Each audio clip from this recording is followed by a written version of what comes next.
योगी ने गोरखपुर दौरे के दूसरे दिन किया गुरु गोरखनाथ का दर्शन में लोगों की सुनी फरियादें।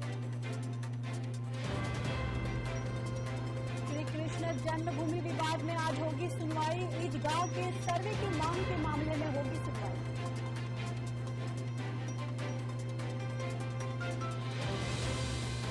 कानून व्यवस्था को लेकर एक्शन में सीएम योगी। 14 आईएएस अफसरों को किए तबादले। 5 जिलों के जिलाधिकारी भी हैं शामिल। केंद्रीय मंत्री कौशल किशोर का बड़ा बयान। कौशल किशोर ने बजट को लेकर की चर्चा। जनता के हित में यूपी बजट नहीं।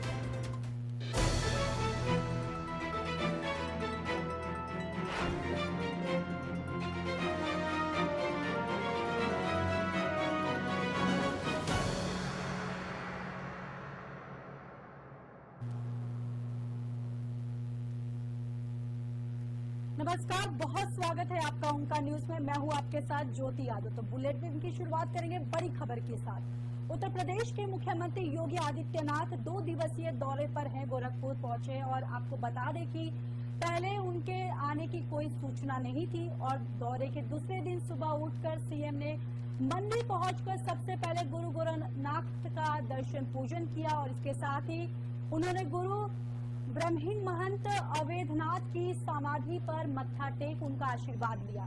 इसके अलावा गोरखनाथ मंदिर के सेवा आश्रम के बाहर जनता दर्शन में योगी ने सभी फरियादियों से मुलाकात कर उनकी समस्याओं को सुना और संबंधित अधिकारी को कार्रवाई के आवश्यक दिशा निर्देश भी दिए हैं।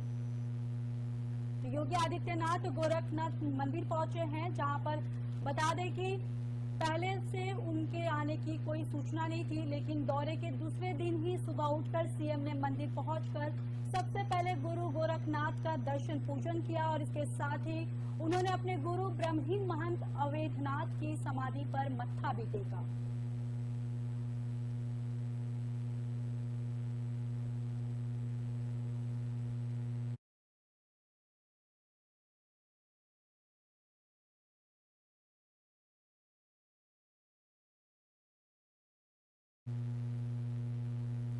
चलिए बढ़ते हैं अगली खबर की ओर। शाही ईदगाह मामले पर सुनवाई। एडीजी से कोर्ट में सुनवाई होगी और वही आपको बता दें कि मथुरा श्रीनगर जन्मभूमि और शाही ईदगाह मामले में आज एडीजी कोर्ट में सुनवाई होगी। बता दें कि यह सुनवाई याचिकाकर्ता महेंद्र प्रताप की रिवीजन याचिका पर होगी। वहीं महेंद्र ने शाही ईदगाह के सर्वे की मांग की है। बताते चले कि सर्वे का विवाद काफी पुराना है और शाही ईदगाह के अभी तक सर्वे के पक्ष में नहीं है।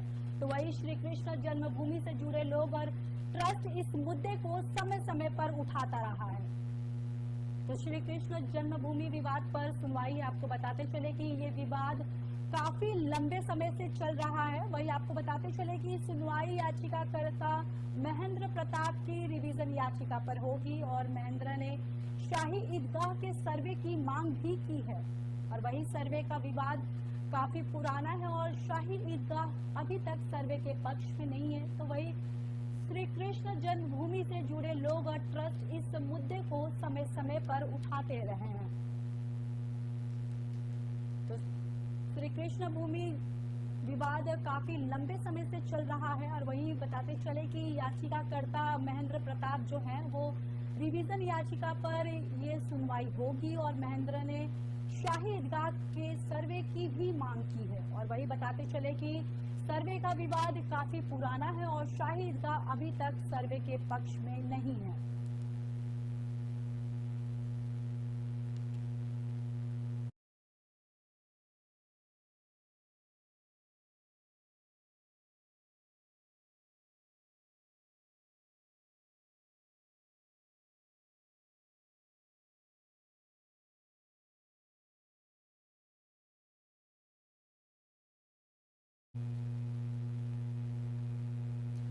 चलिए बढ़ते अगली खबर की ओर। उत्तर प्रदेश की योगी सरकार इन दिनों उच्च अधिकारियों के तबादलों को लेकर बेहद गंभीर नजर आ रही है। यही वजह है कि पिछले कुछ दिनों से लगातार ट्रांसफर किए जा रहे हैं। बता दें कि आईएएस अफसरों की हो या फिर आईपीएस अधिकारियों की, इस कड़ी में सोमवार को यूपी में 14 आईएएस अफसरों के तबादले हुए। इसमें 5 जिलों के जिलाधिकारी भी शामिल थे और वहीं मनीष वर्मा को डीएम नोएडा, रविंद्र कुमार डीएम शामली और जसजीत और डीएम सुल्तानपुर और अनूप कुमार झा को डीएम जौनपुर से बनाया गया है। तो लगातार डीएम के तबादले किए जा रहे हैं। बता दें कि उत्तर प्रदेश की योगी सरकार इन दिनों उच्च अधिकारियों के तबादलों को लेकर काफी गंभीर नजर आ रही है। यही वजह है कि पिछले कुछ दिनों से लगातार ट्रांसफर भी किए जा रहे हैं। और वही बताते चले कि आईएएस अफसरों की हो या फिर आईपीएस अधिकारियों की, इस कड़ी में सोमवार को यूपी में 14 आईएएस अफसरों के तबादले हुए और इसमें से बताते चले कि 5 जिलों के जिला अधिकारी भी शामिल थे। तो वहीं मनीष शर्मा को डीएम नोएडा से बनाया गया और रविंद्र कुमार डीएम शामली और जसजीत और कौर को डीएम सुल्तानपुर और अनूप कुमार झा को डीएम जौनपुर से बनाया गया है।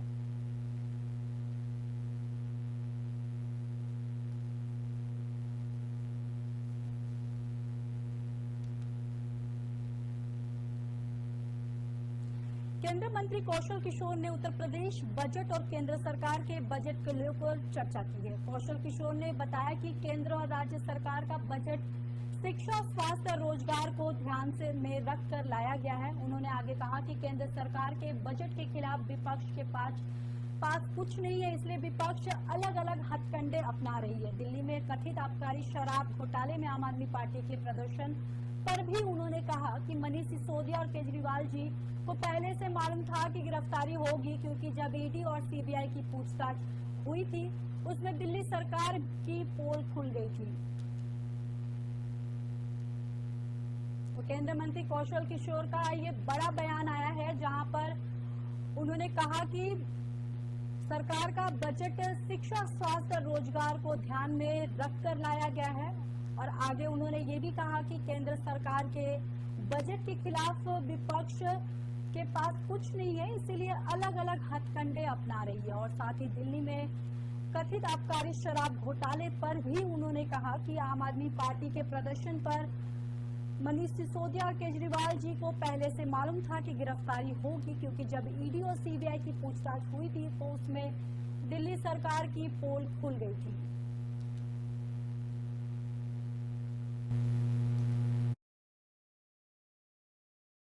देने का काम जो है हमारी सरकार ने किया है। गोरखपुर में और वाराणसी में मेट्रो के लिए, बाकी जो कानपुर में और लखनऊ में वगैरह में जो मेट्रो बन रहे हैं उनके लिए अलग से पैसा देने का काम किया। तो ये मेट्रो के लिए भी अलग से धन उत्तर प्रदेश सरकार ने देने का काम किया है कि ताकि मेट्रो भी यहाँ पर बने। अलग से भी कुछ ऐसे जैसे कि 40 करोड़ रुपए दिया है प्रयागराज में, वहाँ के जो कुंभ का वो है उसको देख करने के लिए, कुसुम्बरी माँ कुसुम्बरी देवी के लिए भी करीब 50 करोड़ रुपए रख रखाव के लिए, देख रेख के लिए, उसको जीर्णोद्धार करने के लिए देने के लिए। तो वहीं बस्ती में परशुरामपुर पुलिस एसओजी और स्वाट टीम के साथ एक बड़ी सफलता लगी है। आपको बता दें कि बदमाशों की मुठभेड़ हुई है, जिसमें एक बदमाश के पैर में गोली लगी। हालांकि इस दौरान एक सिपाही के भी घायल होने की सूचना है। वही बताते चले कि मुखबिर की सूचना पर पुलिस ने धनगांव के पास पंचमुखी चौराहे पर घेराबंदी किया है, जहां बदमाश ने पुलिस पर हमला कर दिया और वही जवाबी कार्रवाई में बदमाश घायल को गोली लग गई है। घायल सिपाही और बदमाश को पुलिस जिला अस्पताल लेकर पहुंची, जहां उनका इलाज चल रहा है।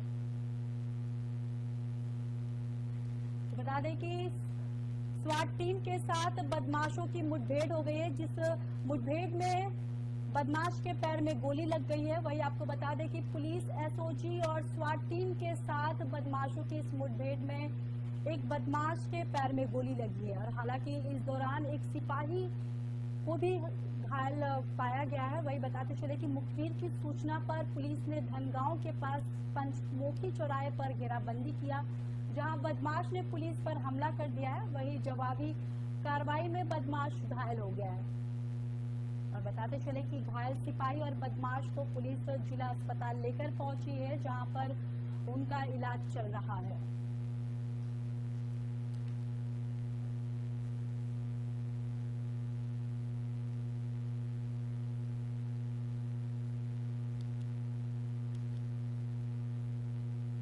तो वहीं मेरठ एसओजी की टीम ने बड़ी कार्रवाई करते हुए लिसाड़ी गेट थाना क्षेत्र के दवाई नगर में एक मकान में बनाए जा रहे नामी कंपनियों के नकली मिर्च मसाले पकड़े हैं। बताया गया कि लिसाड़ी गेट के दवाई नगर के रहने वाले आसिफ के मकान में यह गोरख धंधा चल रहा था। मुखबिर की सूचना पर एसओजी टीम ने किदवई नगर पहुंचकर आशिक के मकान पर छापा मारा तो एसओजी की टीम के होश उड़ गए, क्योंकि वहां पर नामी कंपनियों के नाम पर धनिया और मिर्ची पाउडर बनाकर लोगों को जहर परोसा जा रहा था।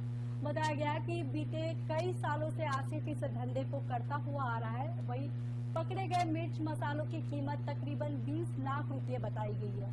फिलहाल आपको बता दें कि फूड डिपार्टमेंट की टीम को भी एसओजी टीम ने सूचना दी और आगे की कार्रवाई कर रही है। तो बता दें कि मेरठ एसओजी की टीम ने बड़ी कार्रवाई करते हुए लिसाड़ी गेट थाना क्षेत्र के किदवई नगर में मकान में बनाए जा रहे नामी कंपनियों के नकली मिर्च मसाले पकड़े हैं। जहां पर बताया जा रहा है कि लिसाड़ी गेट के किदवई नगर के रहने वाले आसिफ के मकान में गोरख धंधा चल रहा था। जहां पर मुखबिर की सूचना मिली और एसओजी टीम ने किदवई नगर पहुंचकर आशिक के मकान पर छापा मारा तो एसओजी की टीम के होश उड़ गए, क्योंकि वहां पर नामी कंपनियों के नाम पर धनिया और मिर्ची पाउडर बनाकर लोगों को जहर परोसा जा रहा था। वहीं बताया जा रहा है कि बीते कई सालों से आसिफ इस धंधे में लिप्त है और वहीं पकड़े गए मिर्च मसालों की कीमत तकरीबन 20 लाख रुपए बताई जा रही है। फिलहाल आपको बताते चले कि फूड डिपार्टमेंट की टीम को भी एसओजी की टीम ने सूचना दी और आगे की कार्रवाई कर रही है।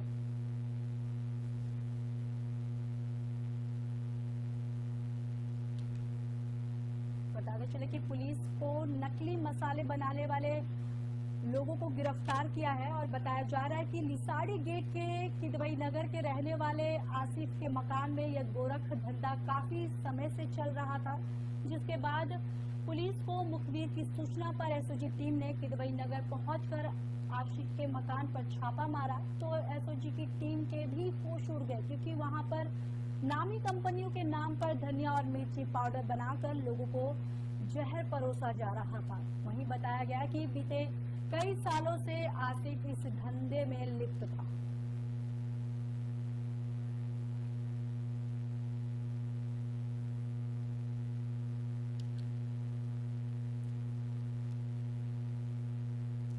तो वहीं गले में तख्ती लटकाए थाने पहुंचने से ये शख्स को कोई मजलूम नहीं बल्कि एक वांछित अपराधी है। काउंटर का खौफ था, अपराधी थाने पहुंचा और आत्मसमर्पण कर दिया है। ये तस्वीर एक बानगी है कि किस कदर अपराधियों में कानून का खौफ बढ़ रहा है। आपको बता दें कि आरोपी करीब 1.5 साल से वांछित चल रहा था। बलवे में फरार चल रहे आरोपी के नाम सौरभ पुत्र रामवीर है। वही आरोपी ने मेरठ में सरेंडर किया है। परिचितगढ़ थाना क्षेत्र के ग्राम खटकी का रहने वाला बताया जा रहा है। वही आरोपी सौरभ बलवे सहित 2 मुकदमों में वांछित चल रहा था। पुलिस ने आरोपी की निशानदेही से एक तमंचा और कारतूस भी बरामद कर लिया है।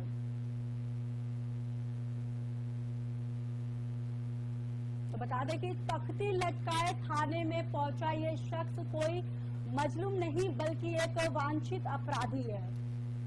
वही बताते चले कि एनकाउंटर का खौफ से ये अपराधी थाने पहुंचा और आत्मसमर्पण किया। ये तस्वीर एक बनागी है जो किस कदर अपराधियों में कानून का खौफ बढ़ रहा है। आपको बता दें कि आरोपी करीब 1.5 साल से वांछित चल रहा था। वही बलवे में फरार चल रहे आरोपी का नाम सौरभ पुत्र रामवीर है। आरोपी ने मेरठ से सरेंडर किया है। वही आपको बताते चले कि परिचितगढ़ थाना क्षेत्र का ग्राम खटकी का रहने वाला बताया जा रहा है। आरोपी सौरभ सहित 2 मुकदमों में वांछित चल रहा था, जहां पर पुलिस ने आरोपी की निशानदेही से एक तमंचा और कारतूस भी बरामद किया है।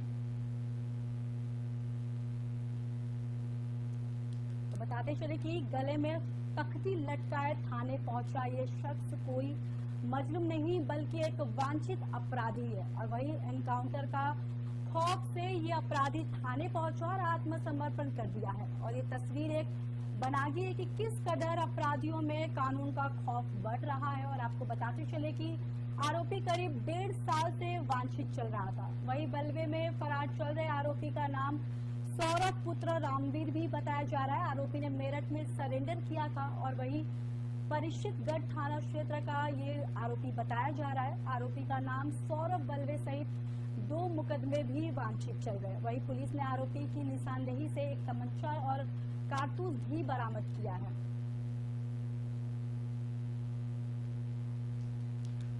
बताते चले कि गले में तख्ती लटकाए थाने में पहुंचा ये शख्स और कोई मजलूम नहीं बल्कि वांछित अपराधी है। और बताते चले कि एनकाउंटर का खौफ से ये अपराधी थाने पहुंचा और जहां पर अपने आप को इसने आत्मसमर्पण किया है। और वही ये तस्वीर एक बनागी है कि किस तरह अपराधियों में कानून का खौफ बढ़ रहा है। और वही आपको बताते चले कि आरोपी करीब 1.5 साल से वांछित चल रहा था।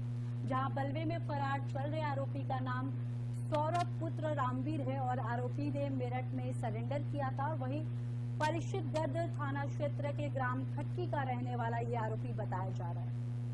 आरोपी सौरभ बलवे के साथ ही 2 मुकदमों में भी वांछित चल रहा था और पुलिस ने आरोपी की निशानदेही से एक तमंचा और कारतूस भी बरामद कर लिया है।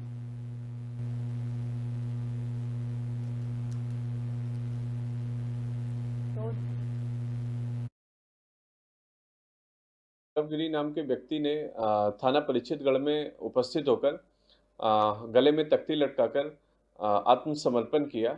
वह कई मुकदमों में वांछित था, जिसमें एक मुकदमा 377/21 भी है, जो 307 और 7 सीएल एक्ट में लिखा गया था। इसके अलावा भी उसके ऊपर 4 मुकदमे हैं। थाना पुलिस लगातार इसमें दबिश दे रही थी, उसकी गिरफ्तारी के प्रयास कर रही थी। आज उसने स्वयं आत्मसमर्पण किया। इसमें उससे पूछताछ के बाद उसकी निशानदेही पर एक 315 बोर का तमंचा भी बरामद किया गया, एक जिंदा कारतूस और एक खोखा बरामद किया गया है। शीघ्र ही इसे कस्टडी में लेकर के इसे अग्रिम विधिक कार्रवाई की जाएगी। तो वहीं सपा से सपा सांसद डॉक्टर शफी खुर्रम मेहमान बर्क का बयान सामने आया, जहां सपा सांसद ने कहा देश के सभी लोग अमन चैन चाहते हैं। लॉ एंड ऑर्डर पर बोलते हुए डॉक्टर शफी खुर्रम मेहमान बर्क ने कहा कि सरकार का मतलब होता है लोगों को महफूज रखना, अगर महफूज नहीं है तो निजाम ठीक नहीं है। बर्क ने कहा मर्डर और बेटिया के साथ जुल्म हो रहा है, साथ ही मुसलमानों के साथ ज्यादा से ज्यादा हो रहा है। ऐसी वारदातों से देश का नाम बदनाम होता है, छोटी छोटी घटनाओं पर गोली मार दी जाती है। साथ ही उन्होंने कहा कि पुलिस पर भी बर्क ने बड़े आरोप लगाते हुए कहा कि पुलिस अपनी मर्जी से काम कर रही है, पैसे लेती है पुलिस। बर्क ने केंद्र सरकार पर निशाना साधते हुए कहा कि देश का निजाम बिल्कुल भी ठीक नहीं है। तो बता दें कि बर्क का ये बड़ा बयान आया है, जहां पर उन्होंने सपा सांसद ने कहा कि देश के सभी लोग अमन चाहते हैं, लेकिन लॉ एंड ऑर्डर पर बोलते हुए डॉक्टर शफी खुर्रम मेहमान बर्क ने कहा कि सरकार का मतलब होता है लोगों को महफूज रखना, लेकिन महफूज नहीं है और वही निजाम ठीक नहीं है। बर्क ने कहा कि मर्डर और बेटियों के साथ जुल्म हो रहा है और साथ ही साथ उन्होंने ये भी कहा कि मुसलमान के साथ तो ज्यादा जुल्म हो रहा है। ऐसी वारदातों से देश का नाम बदनाम होता है और छोटी छोटी घटनाओं पर गोली मार दी जाती है। साथ ही उन्होंने ये भी कहा कि पुलिस पर भी बर्क ने बड़े आरोप लगाते हुए कहा कि पुलिस अपनी मर्जी से काम कर रही है, पैसे लेती है पुलिस। उन्होंने ये आरोप लगाया पुलिस पर और साथ ही बर्क ने केंद्र सरकार पर निशाना साधते हुए कहा कि देश का निजाम बिल्कुल भी ठीक नहीं है। तो बता दें कि बर्क का ये बड़ा बयान आया है सामने, जहां पर उन्होंने लॉ एंड ऑर्डर पर घेरते हुए बोला है कि सरकार मतलब होता है कि महफूज रहे हमारा। और वहीं पर आपको बता दें कि उन्होंने ये कहा कि मर्डर और बेटियों के साथ जुल्म हो रहा है, मुसलमानों के साथ तो जुल्म ज्यादा ही हो रहा है, उन्होंने ऐसा कहा। और ऐसी वारदातों से देश का नाम बदनाम होता है। और वहीं उन्होंने ये भी कहा कि छोटी छोटी घटनाओं पर गोली मारी जाती है और साथ ही पुलिस पर भी बर्क ने बड़े आरोप लगाते हुए कहा कि पुलिस अपनी मर्जी से काम कर रही है, पैसे लेती है पुलिस। और बर्क ने केंद्र सरकार पर निशाना साधते हुए कहा कि देश का निजाम बिल्कुल भी ठीक नहीं चल रहा। सही कहा उन्होंने। ये तो वैसे भाई ये मामला वैसे ये शरीयत का मामला है और उलमाए किराम या मुफ्तियान वो इसको हमसे ज़्यादा बेहतर जानते हैं। अगर उन्होंने कोई तो ये हुक्म जो है शरीयत के मुताबिक है। और दाढ़ी रखाना शियार इस्लाम है। इस्लाम में दाढ़ी के रखाने के लिए बहरहाल हुक्म दिया गया है। तो इस हालत में हम दाढ़ी मुंडाकर बहैसियत मुसलमान के बहरहाल अंबिया किराम से लेकर हमारे नबी करीम सल्लल्लाहु अलैहि वसल्लम ने दाढ़ी रखने का हुक्म दिया है जी। तो अगर दाढ़ी रखाने के लिए वो कह रहे हैं तो ये तो शरीयत का मसला है और शरीयत के मसले में कोई दखल नहीं दे सकता उसके खिलाफ। चलिए बढ़ते अगली खबर की ओर। मामला बिजनौर के हमीरपुर दीपा थाना क्षेत्र का है, जहां के फतेहपुर कला गांव में रविवार की देर शाम दर्जनों महिलाएं इकट्ठा होकर हाथों में लाठी डंडे लेकर देसी शराब की दुकान पर पहुंच गई और दुकान का गेट आगे से बंद कर जमकर हंगामा किया। आपको बता दें कि शराब के नशे में पति महिलाओं के साथ मारपीट करता था, जिससे तंग आकर महिलाओं ने अब मोर्चा खोल दिया है। वहीं नशे से तंग आ चुकी महिलाएं लाठी डंडे लेकर शराबियों के पीछे शराब की दुकान पर दौड़ पड़ी और वहीं महिलाओं ने शराब की दुकान का गेट बंद कर जमकर हंगामा किया और शराब खरीद रहे शराबियों के पीछे डंडे लेकर दौड़ पड़ी। चलिए फिलहाल खबरों में इतना ही। बाकी खबरों के लिए देखते रहिए ओंकार न्यूज।